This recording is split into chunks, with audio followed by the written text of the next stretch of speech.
Merhaba sevgili izleyenler ve dinleyenler.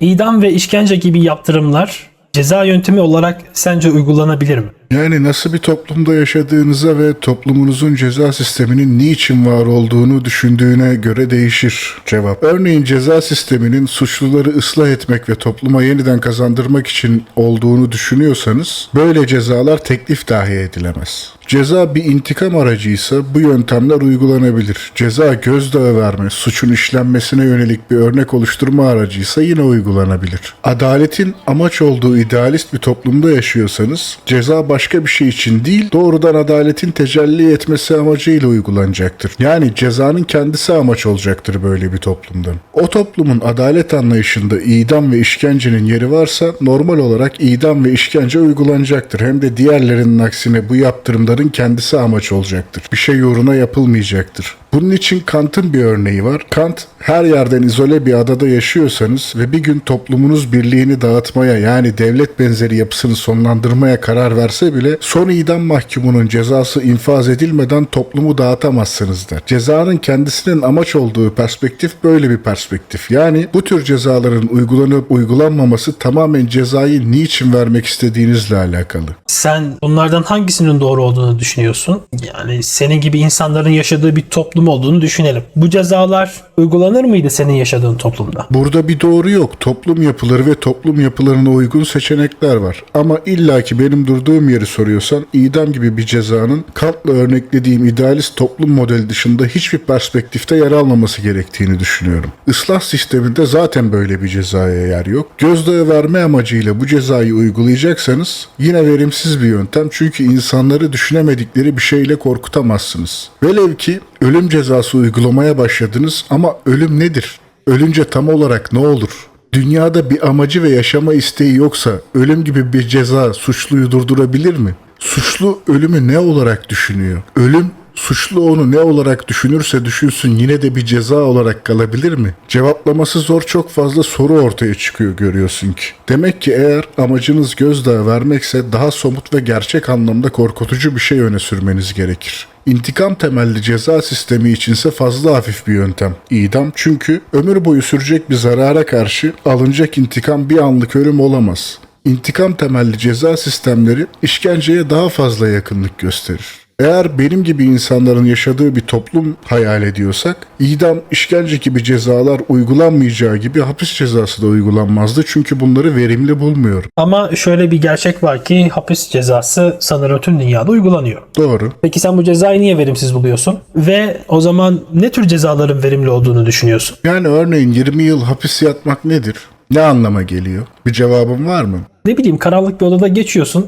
Toprağın altındaki solucan gibisin yani. Yani bir şey hissedemiyorsun. Düşünülemez bir şey aslında. Deneyimlemeyen biri için düşünülemez bir nicelik 20 sene hapis yatmak. Doğru. Deneyimleyen biri için de kesin olarak tanımlanabilir olduğunu düşünmüyorum. Yaşadığınız son 20 seneyi nasıl tanımlayabilirsiniz? İnsan 20 senelik deneyimler silsilesini bir bütün olarak hissedebilir mi? Alışana kadar zor bir süreç olabilir. Ama adapte olduktan sonra hapishane hala bir ceza mıdır yoksa bir yaşam biçimine mi dönüşür? Uzun süre hapishanede kaldıktan sonra dışarı çıkmak istemeyen insanların hikayelerine rastlamışsınızdır. Eğer uzun süreli hapsin sonunda böyle hisseden biri varsa o içeride gerçekten ceza çektiğini hissetmiş midir? Birini yaralama ve öldürme cezasının arasında 3 yıl fark var diyelim. Bir şekilde karşısındakine zarar vermeye karar veren birini aradaki 3 yılla tutabilir misiniz? Yani şöyle bir şey oluyor. Ben zaten cezaevinden çıktım abi. Çok da sorun değil. Bir daha saplarım, bir daha yatar, bir daha çıkarım. Yani cezam neyse çeker giderim. Ben bunu diyen adam gördüm.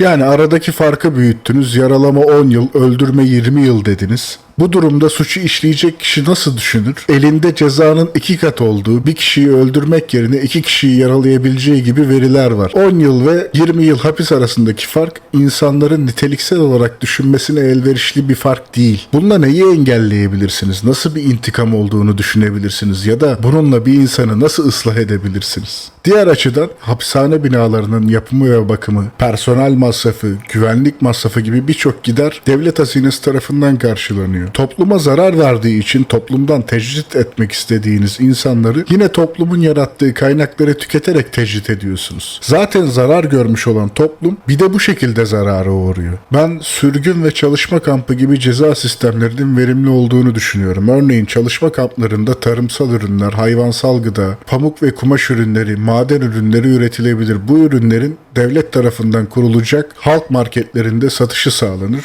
Üretimdeki emek cezalardan tanzim edildiği için temel tüketim ürünlerini halka ucuza sağlamış olursunuz. Yoksul hanelere üretimden ücretsiz gıda yardımı yapılabilir. Piyasadaki temel ürünlerin fiyat dengesini sağlamak adına böyle bir seçeneğin sunulması suni pahalılaşmanın önüne geçer. Suç mağdurlarına bu marketlerden elde edilen gelirle rehabilitasyon, yaşam, eğitim ve sağlık desteği sağlarsınız. Böylece topluma ve toplumdaki bireylere zarar veren insanları ikinci bir yük haline getirmek yerine toplum için çalıştırmış olursunuz. Verimli bir sistem bu tür cezalar düşünülerek kurulabilir. Hapishaneler de yargılama süreci için kullanılabilir. Suçu açık ve seçik kesin delillerle kanıtlanmayan insanlar için kullanılabilir. Çünkü suçu açık olarak kanıtlanmayan birini çalışma kampı ve sürgün sistemine dahil etmek çok da adil olmaz.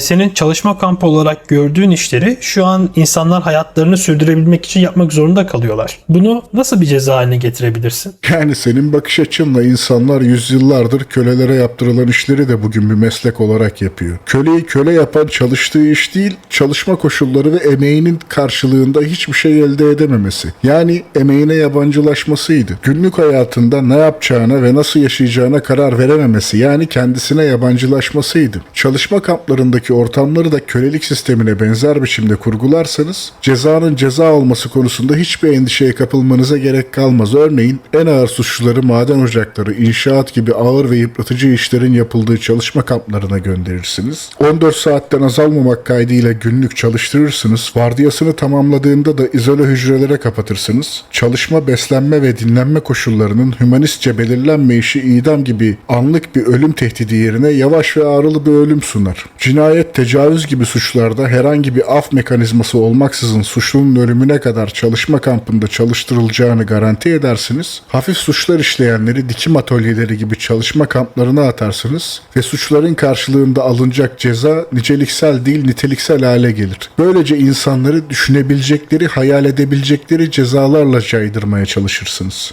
Öyle 20 yıl hapis gibi hayal edilemez bir şeyle değil. Suç işleyip bu çalışma kamplarından birine düşen birinin bir daha düşmek istemeyeceği bir ortam kurgulamanız gerekiyor. Ve bunu hümanist ilkelerle yapamazsınız. Sürgünden de bahsetmiştin. Bunu niçin söyledin? Sizin edimleriniz ve hayatınız başkasına tehdit oluşturuyorsa sürgün bir çözümdür. Örneğin bir boşanma sonucunda bir hanımefendiyi ölümle tehdit eden birini düşünün. Uzaklaştırma ve koruma kararı var fakat tehditler devam ediyor. Böyle bir durumda sürgün uygularsınız. Ülkenizde belirli sürgün bölgeleri seçersiniz ve sürgün bölgelerine girişler ve çıkışlar kontrole tabi olur. Böylece ağır bir suç meydana gelmeden önce onun önüne geçmiş olursunuz. Düşünce yapını anlamaya başladım. Özetleyecek olursam tehdit oluşturan kişileri bir insanat bahçesine kapatalım ve toplumdan uzakta kalsın demek istiyorsun galiba. Peki bu durum izole bir suç şehri veya suç mahallesi oluşturmaz mı?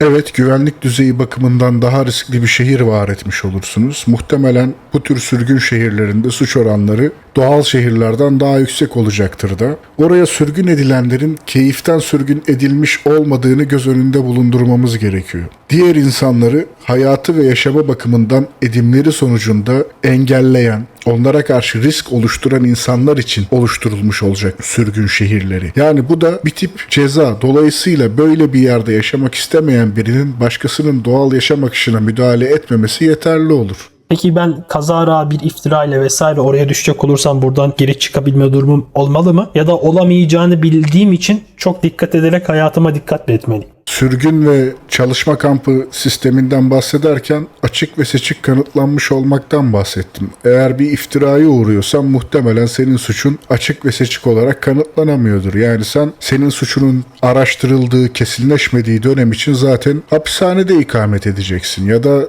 dışarıda ikamet edeceksin. Suçunun kesinleşmesini bekleyeceksin. Yani böyle bir sorun oluşmaz. Şöyle, o zaman kamera kaydı olan bir şekilde adam öldürüldüğümü varsayalım. O zaman ben böyle bir cezayla karşılaşacağım. Ama acabaların olduğu bir yerde böyle bir cezayla karşılaşmayacağım. Doğru mu anladın? Tabii ki. Evet, doğru anladın. Yani %99 değil, suçun %100 kanıtlanabiliyorsa böyle bir cezayla karşılaşacaksın. Tamam, böyle bir ceza verelim dedik. Onu da kabul ettik. Peki cezalar suçları telafi eder mi? Suçun kime karşı ve hangi nitelikte işlendiğine göre cezanın suçu telafi edip etmeyeceği konusu değişir. Konuşabilmek için basit ayrımlar yapayım. Örneğin suçları basitçe 3'e ayıralım. Devlete karşı işlenen suçlar, mülke karşı işlenen suçlar, bireye karşı işlenen suçlar diyelim. Devlete ve mülke karşı işlenen suçlar suçun ağırlığına göre telafi edilebilir. Fakat bireylere karşı işlenen suçların ne ilahi düzende, ne toplumsal düzende, ne de anayasal düzende telafisi mümkün değildir. Zaten cezalar da bu yüzden telafi olarak değil başka amaçlarla kurgulanır. Suçluya nasıl bir ceza verilirse verilsin mağdurun yaşadığı deneyim, fiziksel ve zihinsel etkiler ortadan kalkmayacak. Onlar var olmaya devam edecek. Bunun telafi edilebilir, geri alınabilir bir yanı yok. Yaşananlar yaşandı. Karşılığında mağdura ne verirseniz verin, olan şeyleri olmamış şeyler haline getiremezsiniz.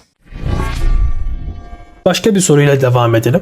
Sosyal medyada yankı bulan bir suç ve aynı nitelikteki başka bir suçun uygulamada farklı biçimlerde cezalandırıldığı görülür. Burada bir sorun olduğu açık ama sorun nerede? Eğer bu tür bir düzende yaşıyorsanız sadece hukuk değil devlet sisteminiz de yozlaşmış demek. Sosyal medyaya bakarak devlet mi yönetilir? Böyle bir toplum var mıdır bilmiyorum. Varsa çok distopik olurdu. Twitter mahkemesi bunu beğendi. Velev ki böyle bir toplum var. Devletin vatandaşlar arasında her konuda eşitliği sağlaması zor olsa bile cezada eşitliği sağlamak en kolayıdır diye düşünüyorum. Sence de öyle görünmüyor mu? Ya evet. Bu eşitliği sağlayamayan bir devlet yapı itibariyle en hafif tabirle yozdur. Hukuk sistemi özelinde değil doğrudan devlet yapısı hakkında konuşuyorum çünkü çoğunluk baskısının doğrudan muhatabı hakimler değil siyasi yapılardır. Doğru işleyen bir düzende çoğunluğun yaptığı baskı siyasi yapılar tarafından karşılanır ve orada kalır. Sonuç bu baskıdan etkileniyorsa siyasi yapılar görevini yapmamış ve baskı karar verici konumundaki hakimlerin, mahkemelerin üzerinde kullanılmış demektir. Diğer bir açıdan sizin devlet düzeninizde siyasi yapıların bunu yapmasına izin veren boşluklar vardır.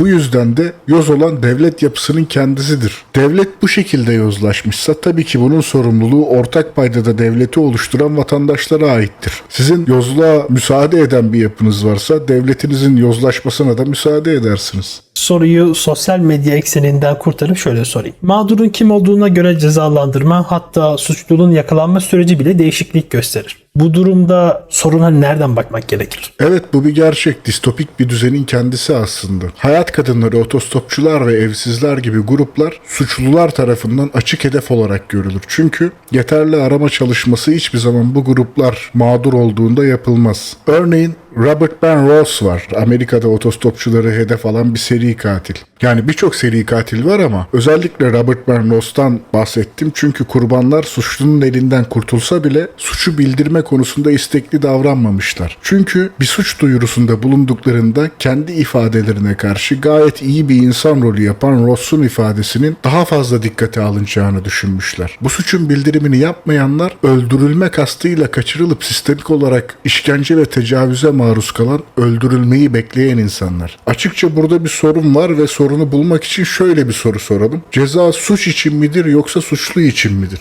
Buradan önce ben bir şey sorsam. Tabii ki.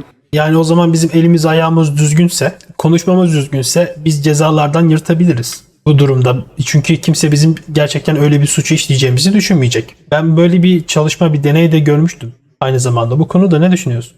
Benim sorduğum soruya geliyoruz yine. Ceza suç için midir yoksa suçlu için midir sorusuyla alakalı senin sorduğun soruda. Çünkü eğer ceza suç içinse kanun karşısında herkesi eşit kılma olanağın olur. Belirli bir suça karıştıysan o suçun taşıyıcısı olarak cezalandırılırsın. Ama suç yerine suçluya ceza vermeye çalıştığınızda onun karakteri, sosyal statüsü gibi ölçülemez, nesnelleştirilemez birçok ölçütü işin içine dahil etmiş olursunuz. Böyle bir durumda da daha düşük sosyal sınıftaki altındaki mağdurların şikayet etmekten kaçınması ve adaletin tecellisine güvenmemesi gayet normaldir. Öyleyse ideal bir adalet sisteminde cezanın ve suçlunun yakalanma sürecinin, motivasyonunun suç ve suçun meydana geliş biçiminin dışına çıkmaması gerekir. Birçok adalet ve eşitlik sorununun çözülmesi için atılması gereken ilk adım belki de böyle bir şey. Bu adımı atmadığınızda sesi en çok çıkan haklı sayılır. Zenginlik ve haklılık kavramları arasında çarpık bir ilişki kurulur. Toplumun alt sınıflarındaki insanları hedef haline getirirsiniz ve adalet, vatandaşlık payesiyle bir araya geldiğiniz devlet tarafından değil, sosyal ilişkiler tarafından yönlendirilir.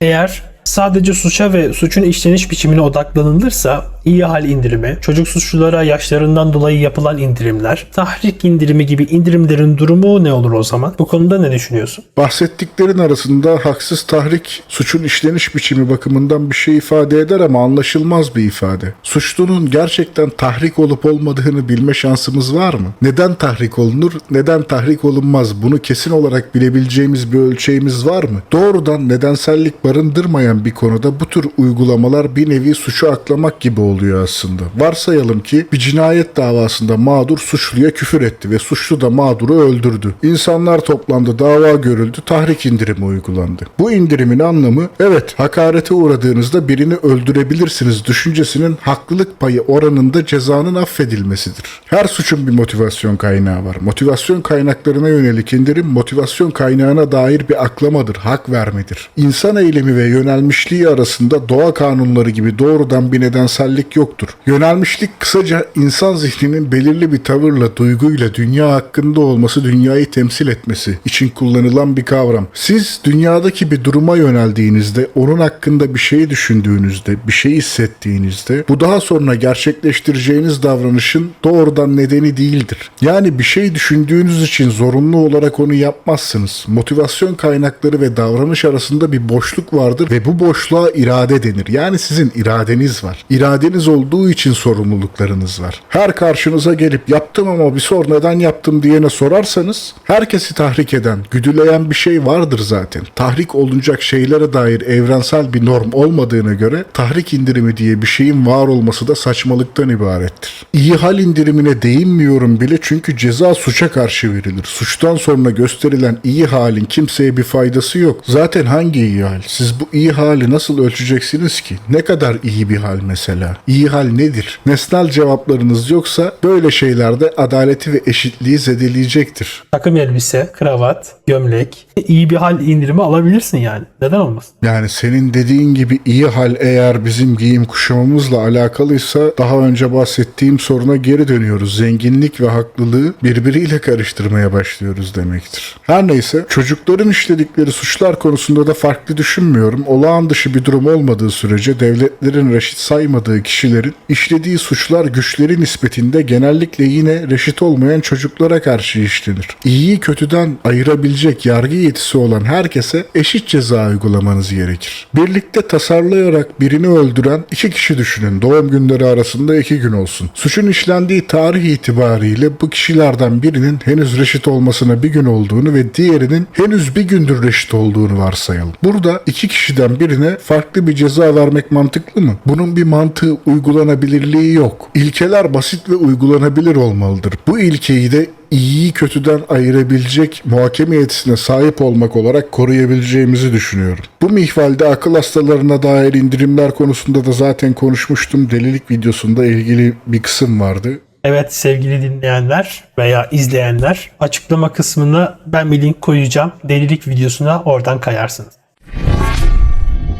Suç ve suçun yüklenicisi sabitse herhangi bir indirimi mantıklı, makul ve adil bulmuyorum. Kişinin edimi ya suçtur ya değildir. Çünkü bu tür şeylerin tümü, yani indirime dair, ceza indirimlerine dair şeylerin tümü subjektif temellere dayanıyor. Ama bazı suçların yüklenicisi bir bireyin yanı sıra devlet, toplumsal düzen gibi çarpık sistemleşmiş yapılar olabilir. Varsayalım ki sosyal yardım başvuruları, mal varlığı beyanı, iş başvuruları kayıtlı biri var ve bu başvurularından hiçbir sonuç alamamış. Yani devlet vatandaşa karşı sorumluluğunu yerine getirmemiş. Vatandaş da yaşamını sürdürebilmesi adına küçük çaplı bir hırsızlık olayına karışmış. Böyle bir durumda devlet de suçun ortaya çıkmasını karşısında vatandaşla birlikte suçludur. Bu yüzden bu tür küçük çaplı suçların karşılığında vatandaşın aldığı ceza gibi devletin de vatandaşa karşı sorumluluğun yerine getirmesini sağlamak gerekir. Mesela cezanın infazı zorunlu çalışma ve maaştan kesinti olarak sağlanabilir. Zorunlu çalışmanın ücreti de ilgili iş yerine devlet tarafından ödenir. Suçlunun yaptığı hırsızlık bedelinin ödenmesi sonrası maaş kesintisi ortadan kaldırılabilir. Fakat zorunlu çalışma koşulları birkaç yıl süreyle geçerli olabilir. Vatandaş yine de aynı suçu tekrarlıyorsa bu sefer tüm sorumluluk iradesine yüklenebilir ve ceza normal bir biçimde uygulanabilir. Bilmiyorum. Bin bir farklı çözüm yolu düşünülebilir. Önemli olan suçun yüklenicisinin iyi belirlenebilmesi. İkinci bir örnek varsayalım. Bir hanımefendi takıntılı biri tarafından takip ve tehdit edildiği konusunda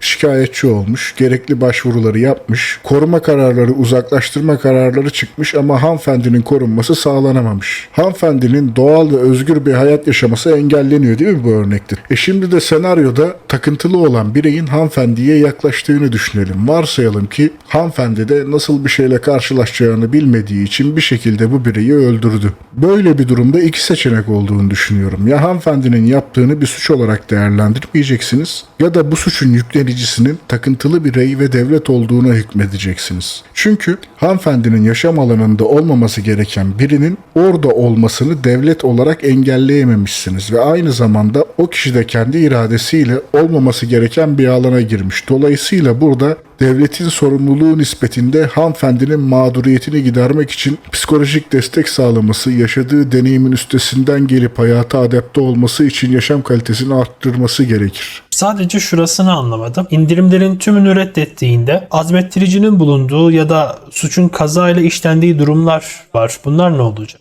Ben indirim gibi bir kavramın bu alanda kullanılmasını reddettim ve cezanın yönelmesi gereken iki ölçü sundum. Suç ve suçun işleniş biçimi. Daha sonra da suçun bir yüklenicisi olacağından bahsettim. Kazayla işlenen bir suç varsa bu suçun işleniş biçimiyle alakalıdır ve doğrudan cezanın niteliğini değiştirir. Dolayısıyla bir indirimden söz etmeye gerek yok. Bilinçli edim ile kazayla ortaya çıkan sonuç aynı biçimde cezalandırılmaz. Çünkü suçun işleniş biçimi benzer değil. Azmettiricinin bulunduğu kişinin suçu işlemeye zorlandığı durumlarda da suçun yüklenicisinin kim olacağı ile ilgili sorunlar vardır. Ve bu sorunlarda suçun yüklenicisinin kim olduğunun tartışılmasıyla yine çözüme uğratılabilir.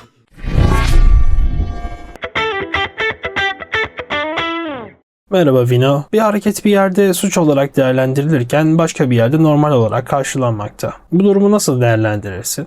Suç konusundaki her şey ahlakla ilgili ve ahlaki kategoriler altında incelenmeye mahkum. Suçun suç olmasını ahlak alanından başka bir yerde temellendiremezsiniz. Nesnel açıdan kötülük, iyilik, doğru davranış, yanlış davranış gibi şeyler yoktur. Ayrıca her şeyin nesnel olmasına gerek de yoktur. İnsan dünyaya göre ise dünya da insana göredir. Dolayısıyla bir toplumda ahlaki olarak kötü bulunmayan bir davranış diğer bir toplumda ahlaki olarak kötü bulunur. Bu sebepten farklı toplumlar farklı olguları suç olarak görebilir. Eğer evrensel bir ahlak olsaydı, suçlar konusunda da evrensellik sağlanabilirdi. Ama felsefe tarihinde önerilen evrensel ahlak kuramları arasında tüm dünyada kabul gören bir ahlak kuramı henüz olmadı. Suçların tümü eğer ahlak dışı edimlerden oluşuyorsa neden ahlak dışı tüm edimler suç değil de yalnızca bazı edimler suç? Mesela yalan söylemek ahlak dışıysa neden yalan söyleyen herkes bir suç işlemiş olarak görülmüyor? Bu sorunun doğa kanunlarındaki gibi nesnel bir cevabı olamaz. Sonda söyleyeceğimi başta söyleyeyim, burada ölçü insan. Gün gelip tüm ahlaki ihlalleri suç saymamızın önünde mantıksal bir engel yok. Tüm ahlaki ihlallerin suç sayıldığı bir olanağı hayal edebiliyoruz değil mi? Sorun şurada başlıyor. Hangi ahlak? Doğa kanunu gibi nesnel olarak kendi başına geçerli olan evrensel bir ahlak kuramına sahip değiliz. Dolayısıyla nesnel biçimde tüm ahlaki ihlallerin suç olduğunu iddia edemeyiz. Bu yüzden dünyanın farklı yerlerinde farklı şeyler suç sayılıyor. Suçlar farklı biçimlerde cezalandırılıyor ya da toplumsal ve olgusal değişimler neyin suç olup olmadığını değiştiriyor. Yaşadığımız çağda çok kültürlü ve çok uluslu devletlerde yaşıyoruz. Bu yüzden ülkeler toplumsal düzeni cezayı gerektirecek ağırlıkta bozan ihlalleri suç sayma eğiliminde. Buradaki cezayı gerektiren ağırlık olgusu da yaşadığınız toplumun nasıl bir toplum olduğuna göre bireysel özgürlükleri ya da toplumsal baskıyı gözeterek belirlenir. İkinci olarak ahlak değişkendir. Aynı edim gerçekleştirildiği koşullara göre ahlak dışı olabildiği gibi ahlaki de olabilir.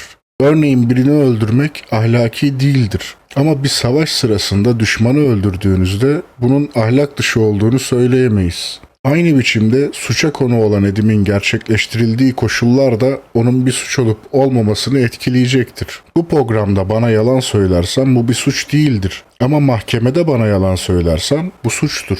Demek ki bir edimi ahlak dışına çıkaran da suç olmasını sağlayan da edimin kendisi değil, onu çevreleyen koşullar. Eğer tüm koşullarda geçerli olan, yani dünyadaki tüm olgu durumlarına uyum sağlayan eksiksiz bir ahlak yasamız olsaydı, eksiksiz bir suçlar listemiz de olurdu. Çünkü ahlak kültürlere, topluma ve bireylere göre değişmezdi. Ahlak görece olduğu sürece suçlar da görece olacaktır. Belki de böyle olması daha iyidir, çünkü bahsettiğimiz ideal durumda ahlak ve suç eşitlendiğinde özgürlükler, farklılıklar, iyi ve kötü arasındaki denge de kaybolacaktı. Örneğin birçok ülke vicdan özgürlüğünü tanır. Ahlak ve suçu eşitlediğiniz durumda vicdan özgürlüğünü tanıyacak bir temeliniz kalmaz. Ahlak dışı olan kanunla suç sayıldığı için dışsal koşullar sizi ahlaklı olmaya zorlayacaktı.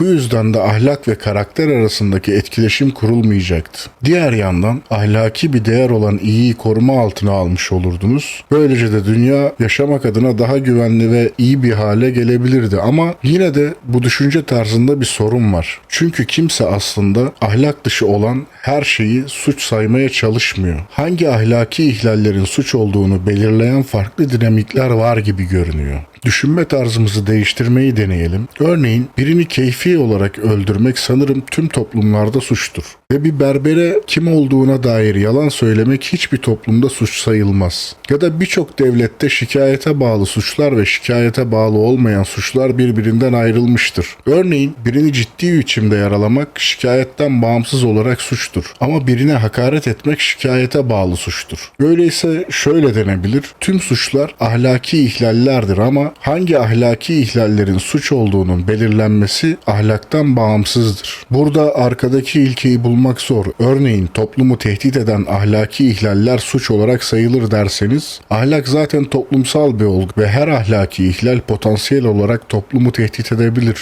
Örneğin herkes yalan söylüyorsa böyle bir toplum yapısı itibariyle bozulacaktır. Yine de kimse yalan söylemeyi her durumda suç olarak saymaya kalkmaz. En baskıcı toplumda bile böyle bir suç tanımı göremezsiniz. Kesin olan tek şey suç olan her edimin yasal kanunlarla belirtilmiş olmasıdır. Hangi ahlaki ihlallerin kanunla suç olarak sayılacağı konusuysa toplumsal deneyimlere ve sağduyuya bağlıdır. Özgürlükçü bir toplumda mümkün olan en az sayıda ahlaki ihlalin suç olarak belirleneceği ve toplumsal ilişkiler konusunda bireylere mümkün olan en büyük seçim hakkının tanınacağını düşünüyorum. Bunun aksine baskıcı bir toplumda da ahlaki ihlallerin tümü suç olarak belirlenmeye çalışılır. Bunun için şeriatla yönetilen ülkelere bakabilirsiniz. Bir kadının kendi başına dışarı çıkması, namaza katılmamak gibi sıradan olgular dahi kanunlaştırılarak suç sayılmaya çalışılır. Yani ceza videosunda söylenen burada da geçerli. İçinde yaşadığınız toplum yapısı, inançları, hassasiyetleri neyin suç olup olmayacağını belirleyecektir. Yani suç nesnel bir kavram değil, insanlar tarafından belirleniyor. Ontolojik olarak suçun varlığının neye bağlı olduğuna bir bakalım. Suç yer çekimi gibi, özdeşlik gibi, matematik kanunları gibi bir varlık mıdır? Öyle görünmez, çünkü neyin suç olup suç olmadığı bir kararla değişebilir. Yani suçun suç olması doğa kanunları gibi kendisine bağlı bir şey değildir. Çünkü suç zorunlu bir kavram değil, var olmaması mümkün. Doğal nesneler türünden bir şey de değil, yani kuş gibi, bir insan gibi bir varlığı yok. Bunu da deneyimle biliyoruz. Yani suç, doğal nesneler ya da doğanın ardındaki ilkeler türünden bir şey değil. Unicorn, elf türünden kurgusal ama insan dünyasıyla etkileşime girmeyen bir varlığı da yok. İnsan dünyasına ait bir varlığa sahip. Ahlaki değerler, estetik değerler gibi bir varlık. Yani varlığı insana bağlı ama insanın kararlarının ve yargılarının dayandığı ilkeler gibi iş görüyor. Ama yine de onlardan bir farkı var. Suç, yasal kanunlarla belirtilir ve toplumsal uzlaşıya dayalıdır. Bu yönüyle varlığı ulusal antlaşmalara, anlaşmalara benzer. Yani insanlar varsa var, insanlar yoksa yok ama sadece bir insanın olduğu yerde değil, ancak bir toplumun olduğu yerde var. Uzlaşıya göre neyin suç olduğuna dair içerik tamamen değiştirilebilir, tümden reddedilebilir ve daha sonra tekrar yürürlüğe de konulabilir. İnsanların kolektif yönelmişliği suçu var eder. Soruyu biraz değiştireyim. Hayvanlar da suç işleyebilir mi? Eğer suç işleyemezlerse ceza verilen veya idam edilen hayvanları nasıl açıklayacaksın? Demin cevap verdim aslında. Suçlu olmak, nazik olmak, gezgin olmak türünden bir şey değil. Uzlaşıya bağlı. Uzlaşı sağlanıyorsa elfler, hayaletler bile suçlu olabilir. Eğer toplumsal uzlaşınız nesneleri ve akıl sahibi olmayan varlıkları suçlu saymaya müsait bir biçimde düzenlenebiliyorsa bu tür şeyler de suçlu olarak belirlenebilir ama bunu kabul edince tezimin temelleri sarsılmış gibi görünüyor değil mi? Çünkü tüm suçların ahlaki ihlaller olduğunu söyledim. Ama nesneler ya da hayvanlar ahlaki ihlallerde bulunamazlar. Burada hatanın benim tezimde olduğunu düşünmüyorum çünkü bir hayvanı ya da nesneyi suçlu olarak addettiğinizde onu ahlaki bir ihlalden sorumlu tuttuğunuz için bunu yapıyorsunuz. Sanırım verdiğin örneklerde hayvanı hayvanlığından dolayı değil, yaptığı bir şeyden dolayı cezalandırıyorlardır. Öyleyse örneklediğin durumlarda kimlerin sorumluluk alabileceğine dair bir çarpıklık oluşmuş demektir. Hayvanlar vatandaş değildir. Vatandaşlık haklarından faydalanmazlar, vergi ödemezler. Dolayısıyla toplumsal sözleşmenin bir tarafı da değillerdir. Eğer buna rağmen cezai yükümlülük veriyorsanız sisteminizde mantık bakımından bir hata vardır.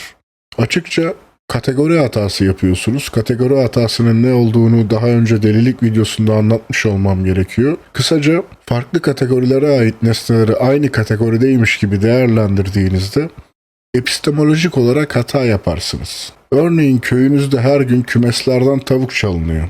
Ve mahkemeye gittiniz, mahkemede karar verdi ki bundan bir hayalet suçlu. Burada mahkeme açıkça kategori hatası yapmış olur çünkü suç ve hayalet aynı kategoriye ait değil. Dolayısıyla suç kavramını hayalete yükleyemezsiniz. Bir toplum kendi arasında anlaşıp 2+2'yi bugünden itibaren 5 olarak kabul ediyoruz diyebilir. Ve o toplumda artık 2+2 eşittir 5 olmuş olur. Ama toplum açık bir mantık hatasını benimsedi diye bu onların benimsediği mantık hatasını doğru yapmaz. Örneklediğin toplumlar mantık hatası yapıyor. Sorumluluk alma yetisi olmayan varlıklara sorumluluk yüklüyor. Fakat mantık bakımından hayvanlar, nesneler suçlu olamaz. Bir sözleşmenin tarafı olamaz. Peki suçlu olabilecek sorumluluğa sahip olmak nasıl bir şey? İyiyi kötüden ayırabilecek akli yetiye sahip olmakla ilgili. İyi ve kötüyü ayırabiliyorsanız yaptığınız seçimde de iyi ve kötüyü dikkate alabiliyorsunuz demektir. İyi ve kötü ahlaki değer kavramlarıdır. Soyut ahlaki ilkeleri kavrayabilen bir varlık varsa bu ilkelere dayalı olarak kurduğunuz sistemlerden bu varlıkları sorumlu tutabilirsiniz. Sanırım ahlaki ikilemler de konunun farklı bir boyutunu anlamak için bize yardım eder. Bunlardan en ünlüsü tramvay ikilemi. İkilem şöyle, durdurulması mümkün olmayan bir tramvayın içindesiniz. Tramvay üzerinde 5 işçinin çalıştığı raylara doğru ilerliyor. Eğer hiçbir şey yapmazsanız bu 5 işçi ölecek. Yakınınızda bir düğme var. Buna basarsanız rayları değiştireceksiniz. Fakat rayları değiştirirseniz ilerleyeceğiniz diğer rayın üzerinde çalışan başka bir işçi var ve onun ölümüne sebep olacaksınız. Böyle bir durumda rayları değiştiren düğmeye basmak ahlaki olarak doğru mudur, yanlış mıdır? Suç bakımından değerlendirme yaparsanız tramvay 5 kişinin üzerine ilerlerken buna sizin bir etkiniz yoktu. Ama eğer tramvayın rayını değiştirip bir kişinin ölümüne sebep olursanız bu tamamen sizin sorumluluğunuzda olacaktı. Siz dünyadaki bir olaya etki ettiniz ve bu yüzden bir kişinin ölümüne sebep oldunuz. Dolayısıyla 5 kişinin ölümü sizi suçlu yapmasa bile bir kişinin ölümü sizi suçlu yapacaktı. Yani suçlu olabilecek sorumluluk sizin dünyaya etkinizle de ilgili. Tramvay ikilemini açık kılmak için ikilemin farklı versiyonları üzerinde düşünmeyi deneyelim. Veya köprüsünde duruyorsunuz. Hızla gelen bir aracın 5 kişilik bir gruba çarpacağını fark ettiniz. Aracın kendi kendine durma olanağı yok. O sırada çok şişman bir adam da sizle birlikte aynı köprüde duruyor. Eğer onu aşağı iterseniz araç ona çarpacak ve duracak. Böylece 5 kişi kurtulmuş olacak. Bu durumda şişman adamı köprüden aşağı itmek doğru mudur? Yine başka bir versiyonda 5 tane çocuğun organ yetmezliğinden ölmek üzere olduğu bir klinikte doktorsunuz. Şansa bakın ki orada sağlıklı bir çocuk var ve tüm organları diğer 5 çocukla uyumlu. Eğer çocuğun organlarını diğer çocuklara naklederseniz 5 çocuk kurtulacak ama sağlıklı olan çocuk ölmüş olacak. Böyle bir durumda sağlıklı olan çocuğun organlarını diğer çocuklara nakletmek ahlaki olarak doğru mudur? İkilem gibi görünen durumlar aslında sorumluluk bağlamında düşündüğünüzde herhangi bir ikilem içermiyor. Tramvay örneği de dahil olmak üzere hiçbir örnekte 5 kişinin ölecek olmasının sorumlusu siz değilsiniz. Ama onları kurtarmak için bir kişinin ölümünü tercih ettiğiniz her seferinde o bir ölümün sorumlusu siz oluyorsunuz. Tramvay ikileminden sonra bahsettiğim ikilemler tramvay ikileminde neyin sorumluluğunu almanız gerektiğini açık kılabilmek içindi. Bir suçu doğuran sorumluluk birinci aşamada sizin iyiyi kötüden ayırabilecek akli yetiye sahip olmanızla ilgilidir. İkinci aşamada da sizin edimlerinizle ilgilidir. Başka bir soru. Karşılığında bir ceza alınmayacaksa kişinin yaptığı eylem suç olarak kabul edilebilir mi? Cezasız suç diye bir şey ideal anlamda yoktur. Suç kavramı zorunlu olarak ceza kavramıyla ilişkilidir. Affedilen, diğer bir anlamda cezasız bırakılan bir suçu düşünün. Burada affedilen suçlu olma durumudur. Afla ortadan kaldırdığınız şey de suçlu olma durumunun kendisidir. Sanırım bu soruyu biraz daha basit bir düzlemde sormak istedim. Birisinin suç işlediği belli ama cezalandırılamıyor gibi bir anlamda kullandım.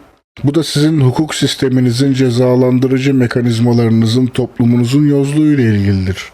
Suç diye bir kavramın var olmasının sebebi belirli türden edimlerin cezalandırılmasını sağlamak. Eğer ceza yoksa suç diye bir kavrama da ihtiyacımız kalmıyor zaten. İnsanlar zaten suç diye bir kavram var olmasa da iyi ya da kötü olarak nitelenen şeyler yapıyorlar. Suç kavramının var olma sebebi bazı kötü olarak nitelenen edimlerin bir yasağa ve yasağın ihlal edilmesi durumunda cezaya tabi olmasından ibaret. Dolayısıyla suç ve ceza zorunlu olarak ilişkilidir. Evet, izleyicilerimizden aldığımız bazı sorular var. İzinle şimdi onları sormak istiyorum. İlk olarak Rıfat Gözcü'nün sorusuyla başlayalım. Suç kanunla mı belirlenir, vicdanla mı? Suç kati olarak kanunla belirlenir ama kanunun belirlenmesinde sağduyu kullanılır. Bir kabile içinde bile eğer bir suç ve ceza sistemi varsa yazılı ya da sözlü bir kanunlaştırma da vardır. Vicdan kavramından bireyin kendi edimlerini ahlaki olarak yargılamasını sağlayan ve insanı kendi iyi değerine uygun davranmaya iten yetiyi anlıyorum. Tüm suçlar ahlaki ihlallerdir ama ahlaki ihlallerin tümü suç değildir. Hangi ihlallerin suç olduğunu belirlemede ortak vicdan da etkili olabilir ama tek etmen vicdan değildir. Daha önce söylediğim gibi toplumunuzun özgürlük talebine ne kadar cevap verdiğine bağlı olarak kanunlaştırılan ahlaki ihlallerin içeriği ve miktarı değişiklik gösterecektir. Vicdan daha bireysel bir kavram. İşin içine vicdan gibi bireysel bir kavram katmaya çalıştığınızda bireysel eğilimler, tercihler, siyasi yatkınlıklar ve bir takım faşizan dünya görüşleri işin içine girer.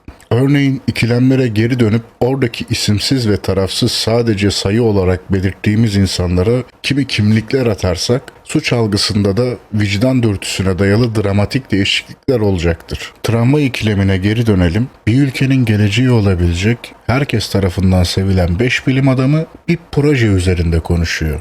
Eğer rayları değiştirirseniz, tramvayın ilerleyeceği taraftaysa karşıta olduğunuz bir siyasi görüşün temsilcisi duruyor. Hatta belki bu şahıs bir ülkenin bir cumhurbaşkanı falandır. Eğer burada suç algınız değişiyorsa, işte bu vicdanın kanuna karşı dezavantajını gösterir. Çünkü toplumsal uzlaşıdan beklenen herkesin vicdanını tatmin etmesinden ziyade adil ve tarafsız olmasıdır. Daha güçlü örnekler kullanalım, hastane ikilemine geri dönelim. Hastanede organ bekleyen çocuklar ailelerinin tek çocukları. Hepsi bazı dramatik hikayelere sahip ama bir şekilde hayata tutunmuşlar. Aileleri tarafından çok seviliyorlar ve aileleri onlar için her şeyi yapmaya hazır. Aynı zamanda çocuklar toplumda çok iyi tanınan, iyi geleceklere sahip olacakları konusunda emin olunan, herkes tarafından çok sevilen bireyler. Buna karşın hastanede rastladığınız sağlıklı çocuk kimsesiz biri, şimdiye kadar birkaç hırsızlık vakasına karışmış, belki sokakta yaşamaya devam etse bile 20 yaşına gelmeden madde bağımlılığı ya da başka bir sebepten ölecek. Bu durumda sağlıklı olan çocuğun organlarını diğer çocuklara nakletmek ve diğer çocuğun ölümüne sebep olmak sizin suç algınıza göre ilk örneği verdiğinde hissettiğiniz kuvvette suç mu? Devam edelim. Köprü ikileminde araba iki aile ve bir bebeğe doğru ilerliyor. Aileler toplumun örnek olarak gösterdiği bireyler. Çocuksuz olan aile kendisini eğitime adamış ve hayatları boyunca birçok nesli yetiştirmiş iki öğretmen. Çocuklu aile ise henüz evliliklerinin 1. yılına yeni geçmiş, bebekleri için her şeyi yapmaya hazır bir aile. Araba hızla onlara doğru ilerlerken çok şişman gay bir adamın onların tam önünde köprüde bireysel bir eylem yaptığını ve LGBT hakları için slogan attığını görüyorsunuz. Böyle bir durumda aşağıdaki 5 kişiyi kurtarmak için şişman adamı aşağı etmek sizce doğru mu? Açık ki bu ikilem tarafsız olarak dile getirildiğinde birisini aşağı etmek ne kadar suçsa hala o kadar suç, ama suç konusunda verdiğiniz kararları bireysel dünya görüşlerinize, vicdanınıza dayandırmaya başladığınızda suç algınız değişmeye başlar. Bu yüzden suç her zaman kanunlarla ilgilidir ve öyle olmalıdır. Suçlar bireysel ilkelere dayandırılmaya başlandığında adil olma şansınız kalmaz. Vicdan da böyle bireysel bir ilkedir ve içine dünya görüşleri, siyasi kimlikler, tercihler karışır. Bu yüzden suça değil suçluya, olguya değil olgunun içindeki bireylerin kimliklerine odaklanır. Dolayısıyla suç her zaman kanunla belirlenir ve böyle de olmalıdır. Diğer bir izleyici sorusu Sakatista sormuş. Suç ve günah kavramları arasında nitelik olarak nasıl bir fark var? Günah dini suç mudur? Aslında bu soruya daha önce söylediklerimi toparlarsak zaten bir cevap verdim. Dinlerin de bir ahlak öğretisi var. Dini ahlak öğretisine dayalı kanunlara sahip olduğunuzda günah ve suç kavramları birbiriyle iç içe geçmiş olur. Ama tabii ki her ahlak dışılık suç olmadığı için her günah da suç olmaz. Buna bir sınır çizilir. Sorunun diğer boyutundan ele alırsak, dini inançlara sahip olmak da bir tür sözleşmedir. Sahip olunan dinin gerekliliklerini ve yasaklarını kabul etmiş olursunuz. Çoğu dinde günah kavramı ceza kavramıyla da ilişkilidir. Bir anlamda suça yaklaşır. Ama mutlaklık, sorgulanabilirlik gibi temeller bakımından suçtan ayrılır. Ceza videosunun altına gelen bir yorum vardı. Şimdi onun içeriğinden bir soru soracağım. Bart Timeless adlı izleyicimiz suçluların çoğunun empati yapamadığı için suç işlediğini, eğer gerekli eğitim verilirse suçların da azalacağını ya da tekrarlanmayacağını söylüyor. Bu konuda ne düşünüyorsun? Ya burada hatalı bir genelleştirme var aslında. Mutlaka empati yapamadığı için suç işleyen insanlar da vardır. Eğer bu tür insanlar varsa ve izleyicinin söylediği gibi empati arttırıcı bir eğitim biçimi varsa çözüme dair bir etki de elde edebiliriz. Fakat ben bunun suç için genel bir durum olduğunu düşünmüyorum. Suçlar binbir farklı sebepten işlenebilir. Suçların farklı bireysel motivasyonları vardır. Suçlar mutlaka empati kurulabilecek nesnelere karşı işlenmez. Örneğin kamu malına zarar verme suçu empati ile ilgili değildir. Yani empatinin genelleştirilebilir bir suç teorisi yaratmaya yeteceğini düşünmüyorum. Suçların motivasyon kaynaklarına dair genel bir teori yaratılmasını zor buluyorum. Çünkü motivasyonlar genelleştirilebilir kategoriler altında yer almıyor. Ve son olarak ben bir soru ekleyeceğim. Doğal afetlerin veya olağanüstü hallerin yaşandığı durumlarda kişilerin içgüdüsel veya kendini korumak amacıyla bulundukları davranışlar suç kapsamına girer mi? Issız adaya düştük. Kaynaklar sınırlı mesela. Yani suç olan şey suçtur Meto. Gruptaki insanlar hayatta kalsın diye aranızdaki en zayıfı kesip yemeye kalkarsanız koşullar sizi haklı çıkarmaz ya da aklamaz. Doğal afet sonrası zaten insanlar öldü bari ben yaşayayım diye yağma yapmaya kalkarsanız bu sizi haklı yapmaz. Koşullar ne olursa olsun suç olarak belirlenen şey suç olarak kalır. Çünkü kanunla belirtilmiştir. Eğer anayasanızda olağanüstü hallerde suç kanunları askıya alınır gibi bir madde yoksa suçlar ve yükümlülükler değişmez. Suçu tanımlarken en baştan beri bunun keyfi olarak tanımlanamayacağını belirtmeye çalışıyorum. Neyin suç olup olmadığı toplumsal bir anlaşmaya bağlı. Eğer böyle bir anlaşma varsa onu bireysel kanaatler, bireysel doğrular, bireysel girişimlerle bozamazsınız. Vino, ceza ve suç videolarının ikisinde de bu tür kavramların toplumdan topluma, kültürden kültüre değişime uğrayacağına vurgu yapmıştı. Adalet konusunda da evrensel bir doğrudan çok toplumdan topluma değişen bir kabul olduğunu mu düşünüyorsun? Bu tür kavramlar çevrenizdeki nesnelerin varoluş netliğindeki kavramlar değil. Adalet, suç, ceza nedir gibi soruları birisi gelip denizin rengi nedir diye sorduğunda hep bir ağızdan mavidir diye cevaplamanız gibi cevaplayamazsınız. Oradan biri de çıkar henüz gidilmemiş olandır der, değil mi? Güzel laf, güzel laf da işte o lafın yeri orası değil. Bu cevap başka bir soruya ait. Bu denizle ilgili soru gibi adalet hakkında da güzel laflar edilebilir. Ama denizin rengi mavidir türünde bir belirleme yapılamaz. Adalet dediğiniz şey bir gün meraklı bir filozofun onu saklandığı yerden çıkarmasını bekleyen hınzır bir varlık değildi. Yani o zaten vardı da biz onu keşfettik diyemeyiz. Adaleti var eden, adaleti yaratan insan toplumsallığıdır. İnsanların toplumsal ilişkilerini düzenleyecek temeller yaratma çabasıdır. Adalet, toplumsallık tarafından yaratıldığı gibi aynı şey tarafından dönüştürülür, değişime uğratılır, mekansal, zamansal ve kültürel olarak farklı uygulamalar kazanır. Bu tür kavramlar her toplumun kendi deneyimine göre şekillenir.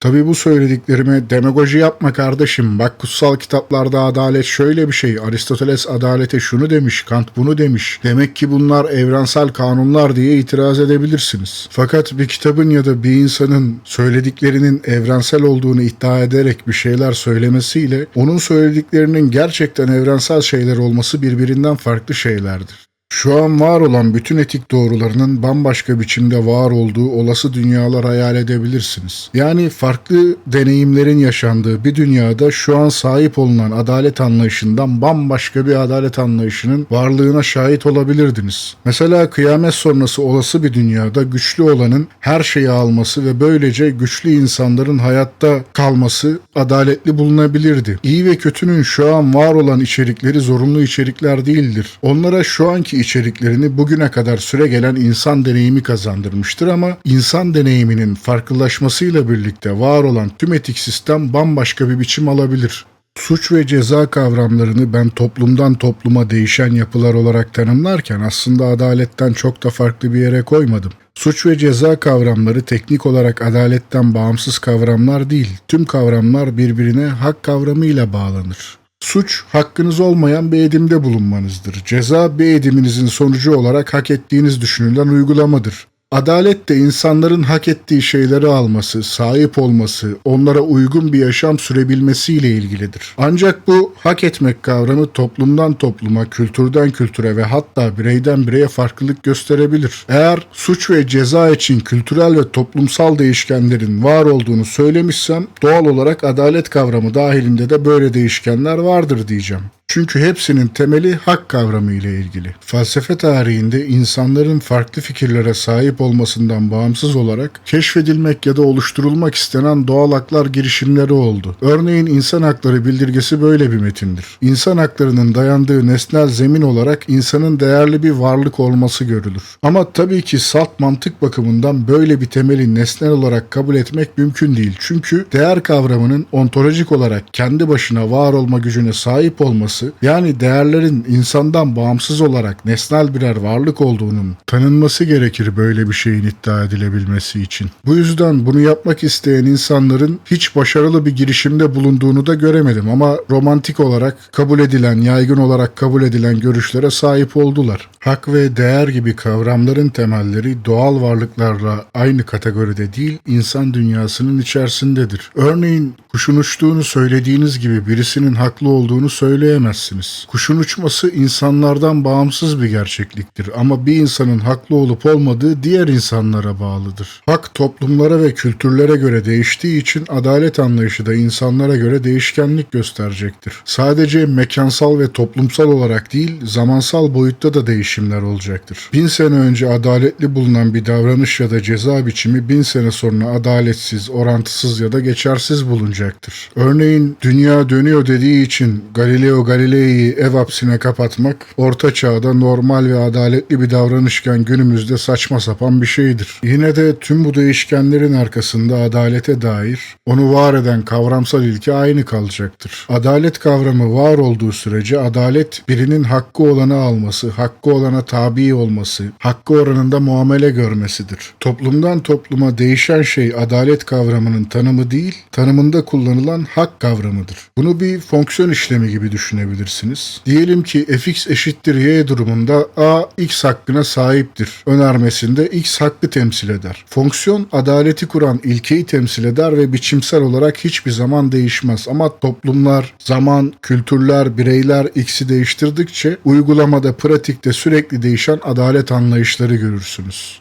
Yani hiçbir hakkın var olmadığı bir alanda adalet var olamaz mı? Adaletten bahsetmek için haklar konusunda da bir fikrimiz olması mı gerekir? Ne dediğinizi bilerek konuşuyorsanız bu çok da mümkün değil. Tabii ki adalet haklardan bahsetmeden kurabileceğiniz bir kavram ya da ilke değil. Fakat burada dediğimden illaki yazılı kanunları anlamamız gerekmiyor. Bir hak anlayışının olduğu yerde bir adalet anlayışından bahsedebilmek için yeterli zemin de vardır. Bu hak anlayışı toplumsal sözleşme ve uzlaşıya dayalı olabilir. Geleneklere bağlı olabilir. Haklara doğuştan sahip olduğuna dair bir inanışa bağlı olabilir. Hatta dünyada tek bir insanın var olduğunu düşünün. Bu insan kendisi ve evren hakkında bir hak anlayışı geliştirirse bir adalet anlayışına da sahip olacaktır. Örneğin bu insan bana zarar vermediği sürece ya da onu yemeyeceksem bir hayvanı öldürmek hakkım değil ilkesine sahip olursa hayvanlara dair yaşam hakkı biçimi tanımış olur kendi üslubunca. Böylece var olan tek insan ve doğa arasında bir adalet anlayışı şekillenmiş olur. Eğer hak ve kanunlar arasında bir ayrım yapıyorsan listemde şöyle bir soru var. Adalet kanunlarla mı sağlanır yoksa başka bir şeylere de mi ihtiyaç duyar? Bu soruyu birkaç boyutta cevaplamam gerekiyor. İlk boyutta zorunluluk ilişkisi var.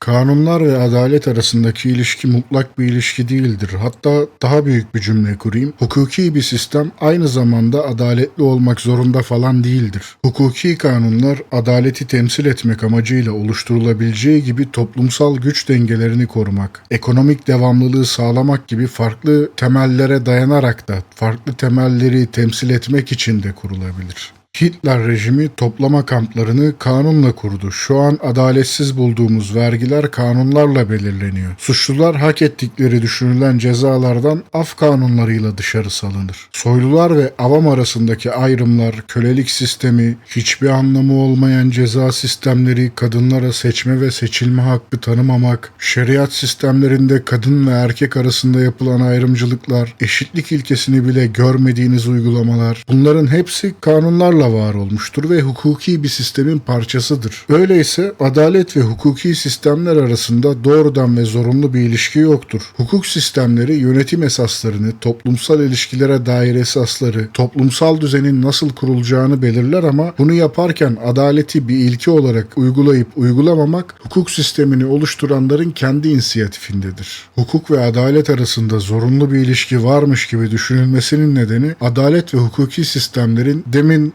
bahsettiğim fonksiyonun aynısını kullanmasıdır. Yani adalet de hukuk da insanların haklarından bahseder ve insanların bahsedilen haklar çerçevesinde toplumsal davranışlar sergilemesini bekler. Hukuk sistemleri bir hak sistemi oluşturmaya çalışır. Ama kanuni hak ve adaletin temelinde yer alan hak kavramları birbiriyle örtüşmek zorunda falan değildir. Örneğin kendi ırkınızdan olmayan insanları köleleştirebileceğinize dair bir kanuna sahip olduğunuzu düşünün. Bunu yapmak sizin kanuni hakkınızdır ama bu hiç de adaletli değildir. Hukuk sisteminiz yalan söylemeye ölüm cezası veriyor olabilir. Bu durumda yalan söyleyen kişi ölümü kanunen hak etmiş olur ama bu hiç de adaletli değildir. Yani kanunlar adaleti sağlamak bir yana dursun, içeriğine göre kötülüğü sıradanlaştırmaya bile hizmet edebilir. Eğer kanunlarla kötülüğü sıradanlaştırırsanız, sıradan her gün karşılaştığımız insanların birer caniye, birer suçluya dönüştürülmesi dönüştüğünü ve bunu yapmalarında bir sorun görmediğine tanıklık edersiniz. Çünkü yasa ne diyorsa onu yapıyordur. Kanunun emrettiğini yerine getiriyordur. Dolayısıyla bir kanunun varlığı illaki bir toplumun adaletli ve iyi insanlardan tertip edildiğini göstermez. Bu sorunun diğer bir boyutu da uyumla ilgilidir. Kanunları belirleyenlerin farklı, kanunla yönetilecek olanların farklı etik ilkelere ve değerlere sahip olduğu bir toplumda kanunlar yalnızca adaletin sağlanması için kurgulanıyor olsa bile hakların dayandığı değerler ve hak sistemini kullanacak olan toplumun değerleri örtüşmediği için adalet bu kanunlarla sağlanmayacaktır. Somutlaştıralım. Yönetiminiz evlilik dışı ilişkiyi büyük bir sorun olarak görüyor ve bunun için ağır cezalar öngörüyor. Bunun aksine toplumunuz bu konuda oldukça esnek ve bu tür bir etik ilkeyi benimsemiyor. Böyle bir durumda kanun adalet aracı olmak yerine etik değerlerin dayatılmasına hizmet eder. Sorunun başka bir boyutu çatışan değerlerle ilgilidir. Kanunlar kanunlaştırılması gerekmeyen ya da durumlara göre farklılık gösteren konulara müdahale ederek yetki alanını genişletebilir ve bu da adaleti sağlamak yerine var olan dengeyi bozabilir. Örneğin muhafazakar Müslüman olmayan bir toplumu şer'i hukukla yönetmeye çalışırsanız adaletten bahsetmek çok da mümkün olmaz. İşverenlerin haklarına ağırlık vererek işçileri kapsayan bir yasa tasarısı çıkarmaya çalışırsanız bu yasa tasarısında adaletin var olduğunu söyleyemezsiniz. Son olarak konunun etik boyutu var. Her ahlaki değeri kanunlaştıramazsınız. İyi niyetli ve birbirine güvenen bir arkadaş grubunda birinin bu iyi niyeti kötüye kullanması ve yalan söylemesi adaletli değildir. Ama bu kanunlarla korunabilecek bir hak da değildir. Adaletle ilgili kimi uygulamalar sosyal ilişkilerin kendi içerisinde sağlanır. Deminki örnekteki yalan söyleyen kişi kanunlarla cezalandırılmaz ama arkadaş grubu tarafından dışlanabilir, çevresinde güvenilmez biri olarak tanınabilir. Böyle tanındığı için de sosyal ilişkileri sürdürmesi zor bir hal alabilir. Yani toplum bu tür şeylerin icabına kendi kendine bakar. Dışarıdan bir müdahaleye ihtiyaç duymaz. Hukuk ve adalet kavramlarının bir araya gelmesi için yasalar kendi başına yeterli değil. Öncelikle yasaların uygulanacağı toplumla yasalar arasında değer farkı bulunmaması gerekir. İkinci olarak yargı bağımsızlığının sağlanmış olması gerekir. Üçüncü olarak yasalar karşısında herkes eşit konuma getirilmelidir. Dördüncü olarak da halkın adalete dair bir talebi ve bilinci olmalıdır. Halkın adalet talebi ve bilinci olmazsa adaletli bir hukuki sistem kurulamaz. Halkın adalet bilincine pasif olarak sahip olması da bir şey ifade etmez. Adil bir düzenin ortaya çıkmasına aktif olarak katılım göstermeleri gerekir. Sonuç olarak adalet kanunlara indirgenebilecek kadar dar bir konu değildir. Peki ne kadar geniş bir konu. Adaletin türlerinden bahsedebilir miyiz? Tür olarak adlandırmayı hak etmiyor. Tür demek çok doğru olmaz ama modusları var.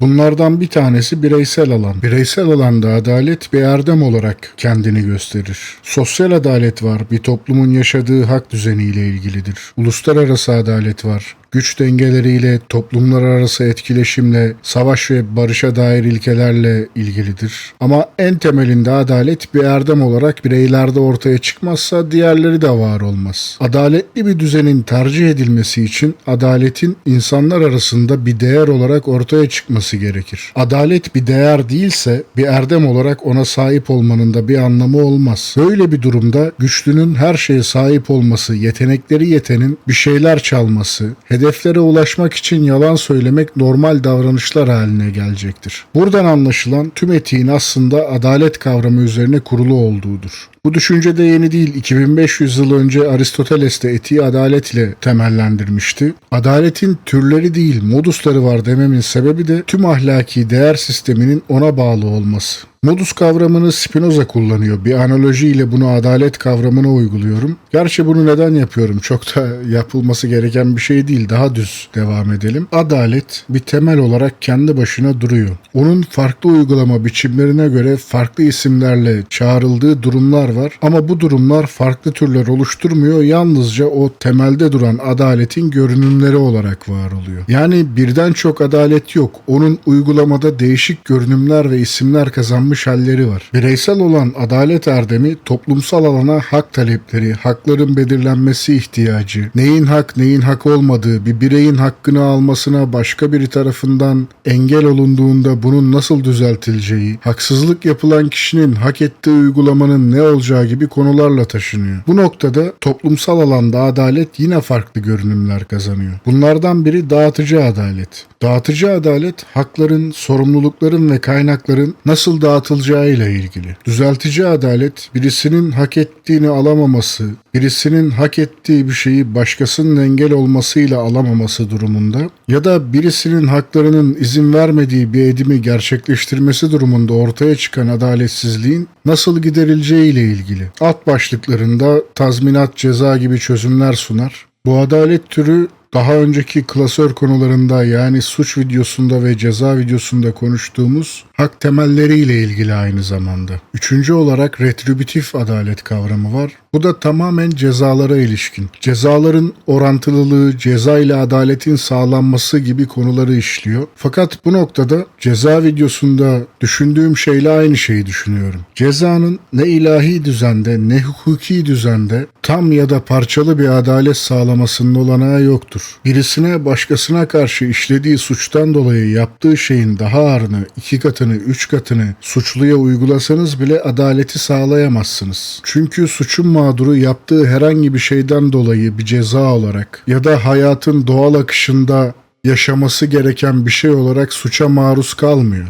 Yani mağdur için başına gelen şey tamamen amaçsız ve anlamsız. Birisine ceza verip mağdurla aynı şeyi yaşamasını sağlamaya çalıştığınızda bile niteliksel bir fark ortaya çıkar. Suçlu ediminin hak ettiği sonuç olarak zarara uğramıştır ama mağdur için durum hiç de böyle değildir. Ceza sistemleri hakkında ve bu konuda zaten ayrıntılı konuşmuştum. İzleyenlerimiz ve dinleyenlerimiz bu konuyla ilgileniyorlarsa ceza videomuzu takip edebilirler ama önce bu videoyu tamamlarsak bizim bekamız adına çok daha güzel olur. Toplumsal adaletten sonra uluslararası adalet konusunu açabiliriz. Demin saydığım dağıtıcı, düzeltici, retributif adalet konuları uluslararası adalet alanında da kendini gösterecektir. Uluslararası adalet konusu tamamen uygulamaya dayalıdır ve çağımızda dahi deneysel bir alandır. Deneysel bir alan diyorum çünkü uluslararası adaletten bahsedebilmek için böyle bir şeyin değerli ve gerekli olduğuna inanmamız gerekir. Ama dünya tarihi insanlar bu tür şeylerden konuşsa bile uygulamada farklı şeylerin gerçekleştiğini gösterir. Dünya tarihi insanların savaşlarına, sömürgeleştirme, köleleştirme hareketlerine, kaynak tekelciliğine, ekonomik suikastlere,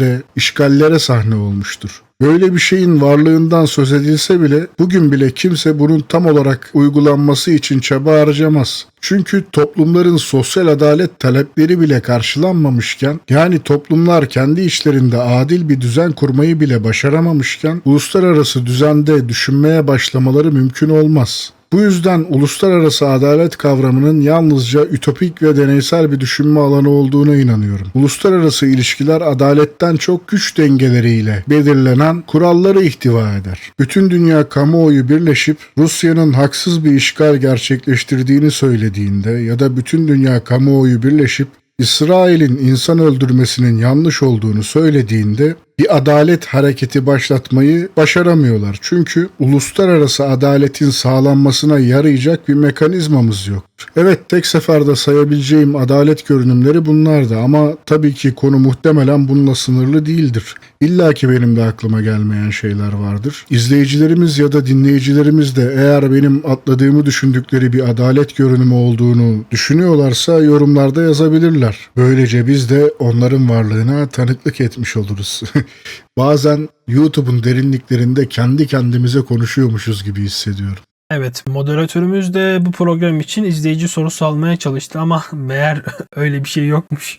Hiç bu şekilde bir varoluş sorunu çekeceğimiz aklıma gelmezdi ama bir şekilde de normal. Çünkü kanaldaki en ağır havalı program bu program. Vidi tatlı tatlı filmlerle uğraşıyor. Yügen kısa film tarzı içerikler çekiyor. Şimdi sen de İngilizce için oyun önerilerine başladın. Böylece kanaldaki en yalnız program bu olacak yavaş yavaş gibi geliyor. Neyse, yine de programa dönelim. Bazen insanların kendi adaletini sağlamaktan bahsettiğini duyarız ya da birisi öldürüldüğünde dayak yediği verdiğinde hak etti, iyi olmuş gibi sözler duyarız. İnternette gördüğüm bir videoda bir anne kızının tecavüzcüsü ve katili olan adamı mahkeme salonunda kurşuna dizmişti. Ama kimse de bu anne için kötü bir söz söylememiş. Aksine saygı gösteren yorumda bulunmuşlar. Bu söyleyişler için ne düşünüyorsun? Eğer kendi adaletini sağlamaktan kastın herkesin maruz kaldığı suç karşısında eline silah alıp birini vurmasıysa böyle bir şey mümkün olamaz. Suç ve ceza toplumsal kavramlardır. Bunların adaletle ilişkileri toplumsal alandadır.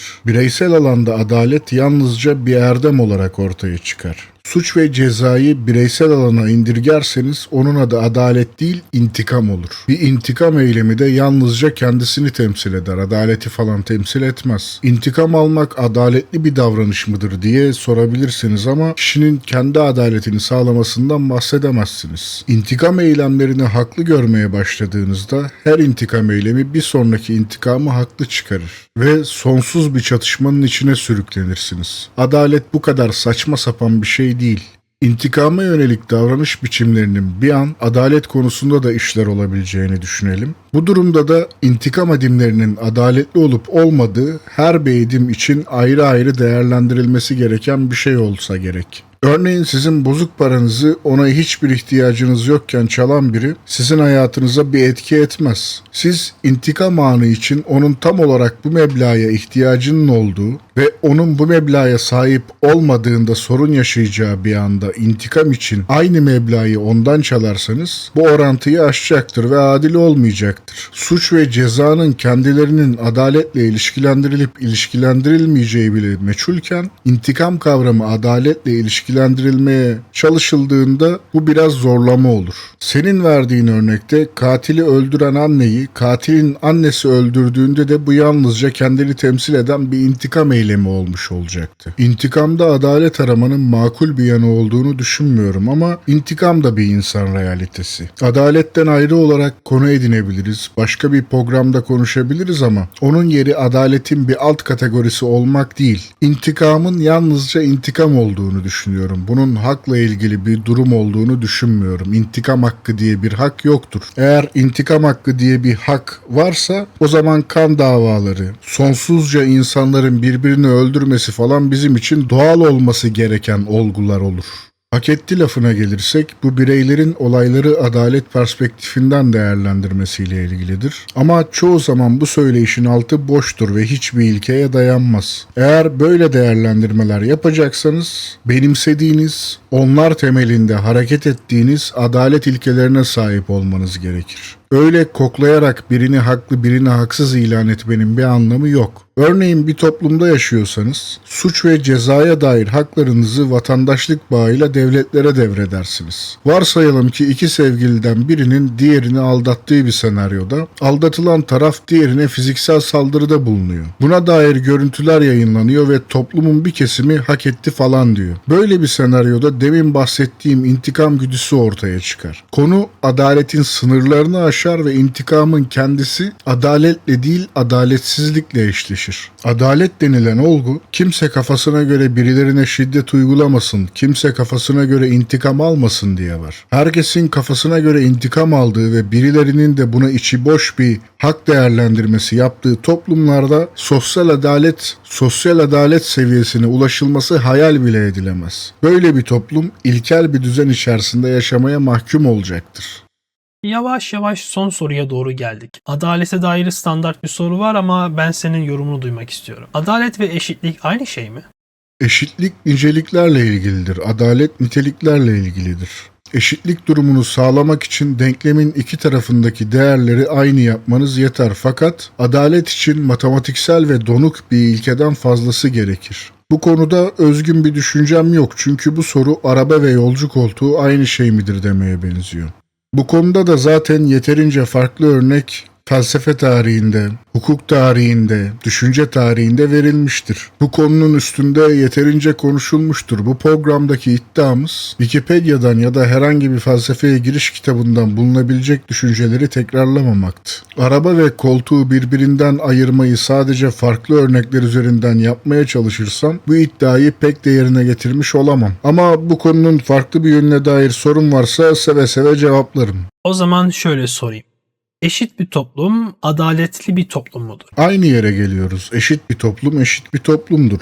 Hakların eşit dağıtımı sağlanmıştır. Bu bakımdan hakların eşit bir biçimde dağıtıldığı bir toplumdur ama bu toplumun aynı zamanda adil olduğunu iddia edemezsiniz. İnsanlara yararlanamayacakları hakları dağıtmanın bir anlamı yoktur. Varsayalım ki herkesin üst düzey eğitim alma hakkını eşit olarak tanıdınız. Okullarınızda üst düzey eğitim veriliyor ve üst düzey anlama kapasitesine sahip bireyler bu eğitimden oldukça faydalanıyor. Ama normal bir anlayışa sahip bireyler onlara bu hakkı tanımış olmanız aracılığıyla doğrudan bu hakkı kullanamıyor. Çünkü onlara uygun düşen eğitim biçimi şu an tasarladığınız eğitim biçimi değil.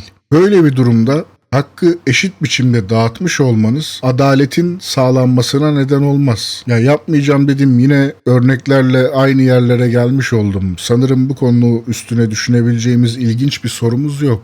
Öyle görünüyor. Öyleyse kapanış sorusunu soracağım. Bireylerin bireysel boyutta adaletli olması, toplumsal adaletin ortaya çıkması konusunda yeterli midir? Toplumsal adalet, bireysel adaletin içermediği konuları içerir. Bu yüzden herkesin teker teker adaletli olması toplumsal bir adalete ulaşıldığı anlamına gelmez. Herkesin adalet erdemine sahip olduğu ütopik bir toplumda belirli adalet türlerinin var olması gerekmez. Böyle bir toplumda hiç kimse adil olmayan bir biçimde davranmayacağı için düzeltici ya da cezalandırıcı adalet biçimleri ortaya çıkmaz. Ama yine de dağıtıcı adalete, hakların belirlenmesine, sorumlulukların belirlenmesine ihtiyaç vardır. Bu noktada bireysel erdemlerden ayrı ilkelerden temellenen bir adalet kavramını da oluşturmak gerekecektir. Bireylerin adalet erdeminin varlığını tanımaları ve onu değerli bulmaları, mümkünse ona sahip olmaları, diğer adalet görünümlerinden bahsetmek için temel bir gerekliliktir. Ama sadece bireylerin bir erdem olarak adaletli olduğu bir toplumda, toplumsal adalete dair tüm gereksinimler karşılanmış da olmaz. Haklar ve sorumlulukların önceden belirlenmediği bir toplumda adalete dair fikir ayrılıklarını çözecek bir doktrin bulunmaz çünkü. Evet, yavaş yavaş bitirelim istersen. Teşekkürler Vino. Böylece soruların da programın da bu klasörün de sonuna geldik. Suç, ceza ve adalet üçlemesinden sonra her şeyin felsefesinde muhtemelen daha spesifik konuları işleyerek yolumuza devam edeceğiz. Eğer programımızı bu noktaya kadar dinlediyseniz ve beğendiyseniz kanalımıza abone olmanız, bir beğeni bırakmanız bu içeriği devam ettirebilmemiz için önemli bir destek. Her şeyin felsefesini dinlediğiniz için teşekkür ederiz. Birkaç iyi adam sundu. Hoşça kalın.